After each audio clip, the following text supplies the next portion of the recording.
A continuación vamos a revisar anatomía de la rodilla enfocada en resonancia magnética. Entonces la primera pregunta es ¿cómo nos ubicamos en una resonancia magnética? Entonces vamos a tener unos cortes coronal, sagital y axial. En el corte coronal vamos a fijarnos en lo que es la altura de los platillos tibiales. Usualmente nos podemos ubicar simplemente viendo el peroné, que va a corresponder a la parte lateral, pero en un corte más anterior lo que vamos a buscar es el platillo tibial más inferior, y el platillo tibial más inferior va a corresponder al lado medial. En un corte sagital lo que vamos a revisar es la morfología de los platillos tibiales. El lado medial se ha descrito como una morfología en copa y el lado lateral como una morfología en palito de golf. En los cortes axiales vamos a irnos al nivel de la patela y vamos a ver la morfología de las facetas. La faceta lateral va a tener una mayor longitud en comparación con la medial. De la patela, otro aspecto clave que debemos tener es que tenemos una base, un vértice, las dos facetas que ya mencioné, y vamos a tener una pequeña faceta conocida como faceta impar, que está justo al lado de esa faceta medial. Y es importante reconocerla porque suele no tener cartílago y eso puede llegar a confundirse con una lesión osteocondral de la faceta medial. La patela se mantiene en su sitio gracias a los retináculos, que son fibras de tejido de los vastos medial y lateral. Y vamos a tener también dos estructuras importantes que son el tendón cuadricipital y el tendón rotuliano. El tendón cuadricipital tiene clásicamente una morfología trilaminar, está compuesta por fibras del recto femoral, del vasto medial y del vasto intermedio, y estas fibras del recto femoral se van a continuar por delante de la rótula y van a formar lo que es el tendón rotuliano, que se va a insertar ya en la espina anterior de la tibia. Seguimos entonces con la cápsula, la sinovia y el cartílago articular. Entonces tenemos que hay una cápsula que está rodeando toda esta articulación y va a estar tapizada en su interior por una membrana sinovial. Esta membrana sinovial pues obviamente va a producir lo que es el líquido sinovial y ella va a tapizar lo que es el interior de la articulación, excepto la patela y los meniscos. Entonces aquí vemos mejor un diagrama de cómo ella se va metiendo por toda esa articulación, va a formar un receso suprapatelar y también vamos a tener unos recesos laterales. Un aspecto clave aquí es que los ligamentos cruzados son intraarticulares pero extrasinoviales, ya que esa membrana sinovial los va a tapizar. Como vemos aquí representado lo que es ligamento posterior y ligamento anterior, y las líneas azules corresponden a la membrana sinovial que las va rodeando. En este diagrama lo que quiero demostrarles es el cartílago articular. Vamos a tener el cartílago de la patela y vamos a tener el cartílago del cóndilo femoral y de los platillos tibiales.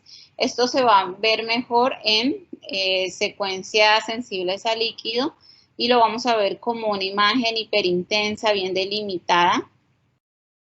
Como vemos aquí en todo el cóndilo femoral. Cuando queremos revisar ese cartílago del cóndilo, esta es la mejor opción, observarlo en un sagital y observarlo también en los platillos mediales. Y para observar ese cartílago del surco troclear o de lo que es la patela, lo podemos ver mejor en estos cortes axiales. Como vemos aquí, logramos identificar muy bien el cartílago de la patela. Seguimos entonces con los meniscos. Los meniscos son estructuras de fibrocartílago con morfología semilunar que van a ser importantes para amortiguar el choque de la articulación, distribuyendo las cargas de forma axial. Cuando tenemos algún daño a estos meniscos, lo que se va a producir es que se favorecen las lesiones osteocondrales, ya que tenemos ausencia de ese tejido. Entonces vamos a tener directamente un impacto de ese cartílago con el de la meseta tibial. Se va a desgastar el cartílago y luego viene la lesión ósea subcondral.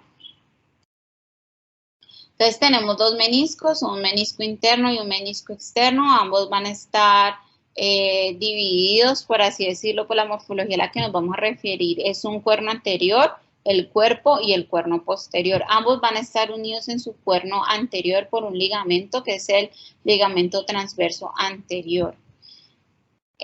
Vamos a empezar con el menisco medial, el cual tiene un cuerno posterior que es 2 veces más grueso que el cuerno anterior, y en su cuerpo vamos a tener la inserción capsular. Vamos a tener unas fibras aquí del ligamento colateral medial. Y tenemos el menisco lateral, el cual tiene una morfología en C. Vemos que el grosor de ambos cuernos es similar. Y tenemos otras dos estructuras importantes que son los ligamentos meniscofemorales, que van a ir de este cuerno posterior hacia el cóndilo femoral contralateral y van a servir para reforzar lo que es el ligamento cruzado posterior. De los meniscos tenemos que tener en cuenta la disposición de sus fibras. Tenemos dos tipos, unas transversas y otras circunferenciales. Estas transversas o radiales van a ir desde la zona avascular o el borde libre hacia la periferia y van a predominar en esa zona vascular, mientras que las circunferenciales o largas o longitudinales van a predominar en lo que es la periferia. Conocer la disposición de estas fibras es vital para entender lo que son las roturas meniscales. Y otra dato importante de la semiología de estos meniscos cuando estamos describiendo las lesiones de estas estructuras es conocer que tenemos en un corte coronal 3 tercios. Entonces tenemos el tercio superficial o zona roja, que es la que se va a encontrar vascularizada. Vamos a tener el tercio medio y el tercio central o borde libre. Una rotura en lo que es el tercio superficial va a permitir una mayor tasa de curación, dado que se encuentra muy bien irrigado, a diferencia del borde libre. Y esto es un dato muy importante que debemos describirle al ortopedista para que tome decisión en el tratamiento. Entonces aquí traté de representarles lo que es la zona más periférica. Se estima que es aproximadamente 5 milímetros desde la cápsula y va a estar irrigado por las arterias geniculares inferiores. En lo que son pacientes jóvenes, en los niños en especial, hasta en un 66% de los casos podemos llegar a ver una hiperintensidad en ese tercio periférico o superficial, y es una hiperintensidad intrasustancia que no debe ser confundido con una rotura horizontal o una degeneración meniscal, que es algo que se ve más en los pacientes mayores. Esto únicamente corresponde a la presencia de esos vasos que están irrigando el menisco.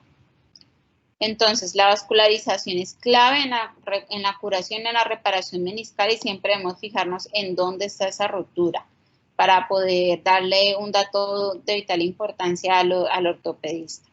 Luego tenemos la zona media y por último tenemos la zona vascular, donde hay una menor capacidad de sanar roturas. Seguimos con algunos errores en interpretación de las roturas meniscales en resonancia, y es que tenemos muchas variantes y estructuras anatómicas que pueden llegar a asimilar esas roturas. Entonces vamos a ver algunas de ellas. Tenemos la pseudorruptura del cuerno posterior, que corresponde simplemente a la presencia de lo que es el tendón popliteo. Recordemos que ese tendón popliteo sale de la cara medial de la tibia y va a cruzar por el hiato. El hiato para este tendón, el hiato del tendón del popliteo, y se va a insertar en la cara lateral del cóndilo femoral lateral. Entonces a veces vemos esa estructura adyacente al menisco que puede llegar a ser confundida como una pseudorruptura. También tenemos el ligamento transverso anterior, que es uno de los errores más frecuentes en interpretación de roturas meniscales, y es que esta estructura va de un cuerno anterior al otro. Entonces debemos seguirlo en cortes axiales, coronales y sagitales, y siempre nos vamos a dar cuenta que está uniendo a ambos cuernos. Estas son unas secuencias en imagen en sagital, donde vemos esta imagen hipointensa que corresponde al ligamento transverso anterior. Entonces, a medida que lo vamos siguiendo, vemos que todo el tiempo se mantiene íntegro hasta llegar al cuerno anterior del menisco contralateral. Estos son los ligamentos conocidos como los ligamentos meniscofemorales, de los cuales hablábamos ahorita, que van del cuerno posterior del menisco lateral hacia el cóndilo femoral contralateral y van a permitir una estabilidad de ese ligamento cruzado posterior. Pueden llegar a verse en resonancia, no en todos los casos, solamente en 1/3 de los estudios puede llegar a verse, como 2 imágenes hipointensas, una anterior y otra posterior al ligamento cruzado posterior. Estos también pueden llegar a generar una imagen de pseudorruptura o un fragmento meniscal del cuerno posterior. Lo importante, así como en el ligamento transverso anterior, es que lo sigamos y logremos ver su inserción y que no corresponden a una rotura.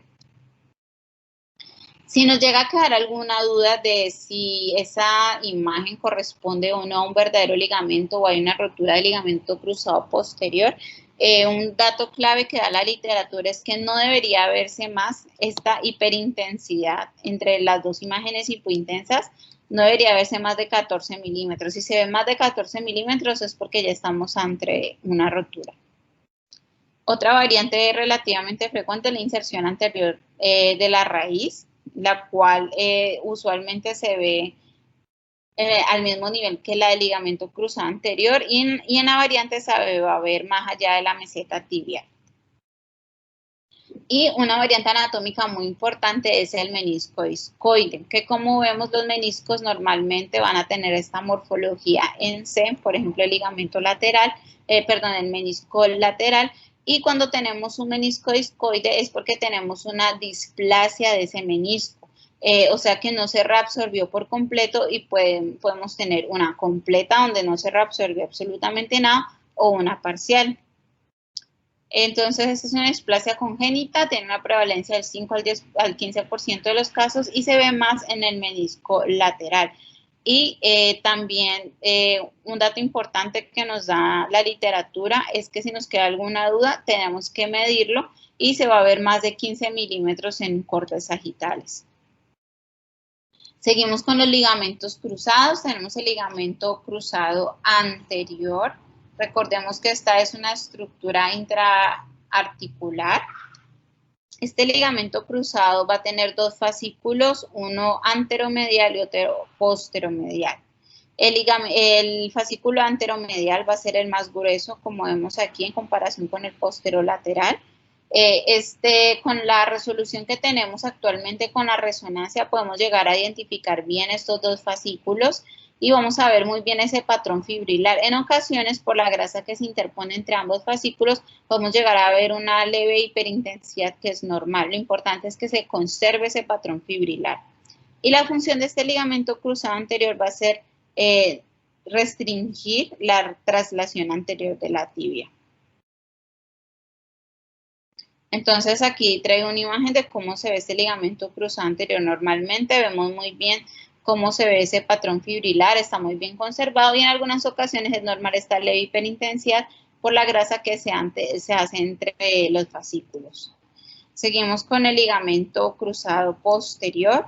Este también va a tener dos fascículos, uno anterolateral y otro posteromedial y su función va a ser evitar el desplazamiento posterior y ser un estabilizador externo. Al igual que el otro, vemos que el haz o fascículo anterior va a ser más grueso en comparación con el posterior, aunque la diferencia es más marcada en este ligamento cruzado posterior.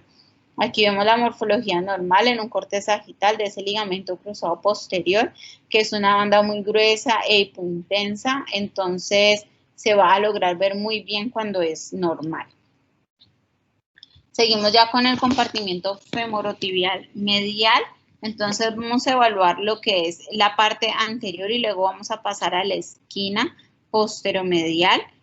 La parte anterior, aquí vamos a tener una serie de capas o 3 capas. Tenemos el retináculo medial que ya vemos que corresponde a unas fibras del músculo vasto medial y va a mantener a la patela en su sitio. Luego tenemos el ligamento cruzado medial. Y por último tenemos la cápsula articular. Otra división que se hace de este espacio es la parte anteromedial y una esquina posteromedial, que es la que vamos a hablar, que va desde ese ligamento colateral medial hasta las fibras del gastrocnemio medial. Es el ligamento colateral medial que forma la segunda capa de este compartimiento medial. Va a tener dos fascículos, uno anterior y otro posterior.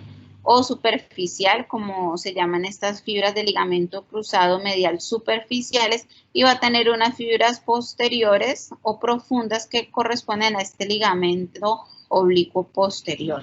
Pero en la práctica hacemos referencia simplemente al ligamento colateral medial. En el aspecto anteromedial, donde está el retináculo, vamos a ver que hay una serie de ligamentos. Uno importante es el ligamento femororotuliano interno. Y es importante porque es un estabilizador que evita la subluxación externa de la rótula. Entonces vamos a tener lo que es el retináculo aquí y este ligamento femororotuliano interno. Luego vamos a tener ligamento cruzado medial y las fibras posteriores de esas que son el oblicuo posterior. Un punto clave y que puede generar mucha duda es cómo voy a diferenciar entonces ese ligamento femororotuliano interno del ligamento del retináculo medial en la parte anteromedial de la rodilla. Sí es tan importante reconocer este ligamento para la estabilidad, y es que sí es importante porque eso va a determinar que el ortopedista lleve o no a cirugía al paciente. Entonces tenemos en este libro donde nos habla de las fibras del músculo vastomedial. Cuando vemos en un corte sagital estas fibras es porque estamos ante el ligamento femororotuliano. Cuando no vemos las fibras del músculo medial, del músculo vastomedial, es porque estamos ante el retináculo. Entonces, así podemos ver si hay un daño, a qué estructura corresponde, y cuando corresponde a una ruptura de ese ligamento hay indicación de cirugía. Como mencionaba, la segunda capa del compartimiento femoromedial va a tener un ligamento cruzado medial que tiene dos fascículos, las fibras superficiales y unas fibras profundas que corresponden al oblicuo posterior. Y estas fibras profundas también van a tener unas que son meniscales, entonces se conocen como ligamentos meniscotibial y menisco femoral, y estas son vitales para mantener al menisco en su sitio. Si hay una lesión de este ligamento, vamos a tener una patología conocida como lesión del menisco flotante. Ya entramos entonces a lo que son las esquinas posteromedial y posterolateral. La esquina posteromedial, como decía, va desde esas fibras del ligamento colateral medial hasta lo que es ligamento cruzado posterior, o otros autores lo consideran como el borde anteromedial del gastrocnemio medial. Esta esquina tiene 5 componentes. Sin embargo, vamos a hacer énfasis en lo que es el tendón del semimembranoso y sus expansiones, ya que estas son las que logran mantener la esquina en su sitio. Entonces, lo que les quiero mostrar de esta esquina va a ser que el tendón del semimembranoso, que como vemos nace de esa tuberosidad isquiática y tiene una inserción dorsal en la tibia. Este es el estabilizador más importante y va a tener una serie de expansiones o serie de brazos, como se dice en la literatura. Son varios. Lo que debemos reconocer son el brazo directo, el brazo anterior y el brazo inferior, que son los que en realidad vamos a identificar en la imagen de resonancia magnética. Entonces aquí quiero mostrarles cómo este tendón, cuando ya está llegando a su inserción, se empieza a dividir. Aquí se genera el brazo directo y se genera la extensión anterior. 2 centímetros después vamos a tener esta otra extensión posterior. Y por último vamos a tener la extensión inferior. También tenemos el ligamento oblicuo posterior, como les mostraba, que corresponde a las fibras profundas. Y otro aspecto importante de esta esquina va a ser la pata de ganso, formada por el sartorio, el gracilis y el semitendinoso. Entonces, aquí quiero mostrar como en ese corte de resonancia que corresponden esas estructuras. Tenemos las fibras del semimembranoso, que como vimos es un tendón muy grueso que va a dividirse en una serie de brazos. Tenemos el semitendinoso, el gracilis y el sartorio, que se ve como una línea hipointensa. Y aquí tenemos las fibras de lo que es el ligamento colateral medial. Entonces vamos a ver una serie de cortes a medida que va bajando la imagen. Vemos los 3 tendones, el semimembranoso, colateral, lateral. Y aquí vemos cómo estos brazos del semimembranoso se empiezan a dividir Tenemos las fibras directas, las fibras anteriores, y aquí empiezan a aparecer las fibras más inferiores. Y los tendones de la pata de ganso que empiezan a acercarse. Aquí ya vemos las fibras más inferiores de lo que es el semimembranoso. Otra estructura va a ser el ligamento oblicuo popliteo. Se origina del oblicuo posterior y del semimembranoso. Es una estructura que cruza hacia contralateral y va a entrar a la esquina posterolateral. En esta imagen, entonces, lo que les quiero mostrar precisamente es ese ligamento, pero es más que todo para hacer énfasis de lo difícil que puede llegar a ser. En este corte coronal vemos una imagen hipointensa muy mal delimitada que corresponde a ese ligamento cruzando de un lado a otro. Aquí lo vemos como una imagen hipointensa mal definida. Vemos que incluso en un corte axial corresponde una imagen hipointensa también mal delimitada. Entonces, en realidad es una estructura difícil de evaluar en resonancia. Y por último tenemos lo que es la cápsula de esa esquina, de la cápsula posteromedial, y que va a tener su inserción en el cuerpo y en el cuerno posterior del menisco medial. Por último tenemos la esquina posterior y lateral. Estas son lesiones que se dan de forma infrecuente, pero cuando se presentan son graves y están asociadas con accidentes de tránsito y con la práctica deportiva, principalmente con el fútbol. Corresponde al 16% de todas las lesiones ligamentarias, y cuando sucede, cuando tenemos una lesión de esa esquina posterolateral, tenemos que siempre ir a buscar los ligamentos cruzados, en especial el ligamento cruzado anterior, ya que tiene una lesión asociada hasta en el 62% de los casos. La descripción clásica de la lesión de esta esquina corresponde a un golpe directo en la cara anteromedial de la tibia, y esta esquina es responsable de restringir la angulación en varo y la rotación tibial de la externa. Entonces lo que va a hacer es prevenir el desplazamiento anterior y posterior cuando tenemos una fase temprana de flexión. Por eso es que está asociada con esa lesión de los ligamentos cruzados, principalmente el anterior. Entonces ahora vamos a evaluar lo que es la esquina posterolateral. Tenemos aquí en la parte más anterior la banda iliotibial, luego vamos a tener lo que es ligamento colateral lateral, bíceps femoral, gastrocnemio. Entonces aquí tenemos lo que es la banda iliotibial. Recordemos que esta es una estructura que es muy gruesa, la vamos a ver muy bien definida en resonancia. Aquí les quiero mostrar lo bien que se ve definida esta imagen. Es toda esta banda gruesa que vamos a seguir en toda la cara anterior y lateral de la rótula, de la rodilla, perdón. Se puede definir muy bien. Una lesión de la banda iliotibial es poco frecuente. Y vamos a tener el bíceps femoral, que como su nombre lo dice, tiene dos cabezas. Aquí podemos ver las dos cabezas de ese bíceps femoral que empiezan a unirse. Aquí se unieron y van a insertarse en lo que es la cabeza del peroné. Algo vital de la esquina posterolateral es, como vemos aquí, muchos tendones llegan a esta cabeza del peroné. Entonces, cuando tenemos algún tipo de lesión en la cabeza del peroné, va a ser una lesión grave porque va a afectar mucho a los tendones que se encuentran en esta esquina. Aquí tenemos entonces la capa profunda de la esquina posterolateral, que hace referencia a todas estas estructuras. El ligamento colateral lateral, el ligamento popliteo o complejo tendinoso popliteo, y una serie de pequeños ligamentos que van a ser el ligamento popliteofibular, el fabelofibular y el ligamento arcuato. Entonces vamos a ver que de todas esas estructuras que estoy mencionando profundas, son tres las que debemos recordar y siempre debemos evaluar. El ligamento cruzado, el ligamento colateral lateral, el tendón popliteo y el ligamento popliteofibular. Entonces, como mencionaba, la cabeza del peroné va a ser un sitio de inserción muy importante en la esquina posterolateral. Aquí vemos representada la gran cantidad de estructuras que se van a insertar en este hueso. Y aquí obviamente revisamos nuevamente la inserción de todos estos ligamentos que corresponden a la capa profunda de la esquina posterior y lateral. Vemos el ligamento colateral lateral, que tiene su origen en el cóndilo externo del fémur y se va a insertar en la cabeza del peroné.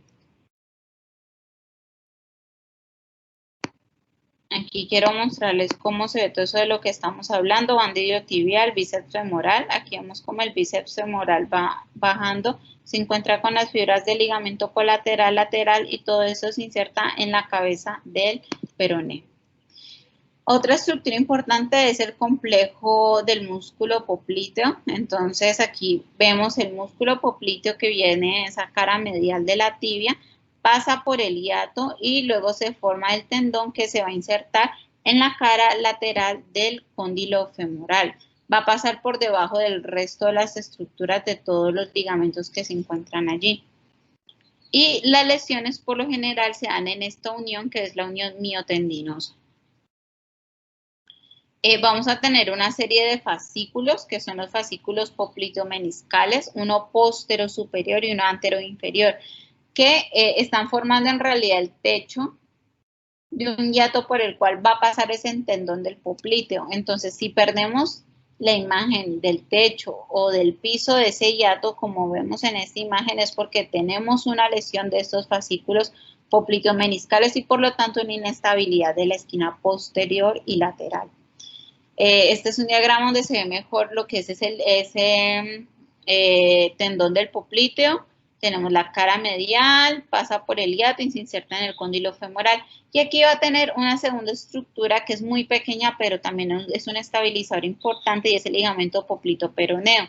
De cerca a la unión miotendinosa se va a formar este tendón popliteo que se va a insertar en el peroné.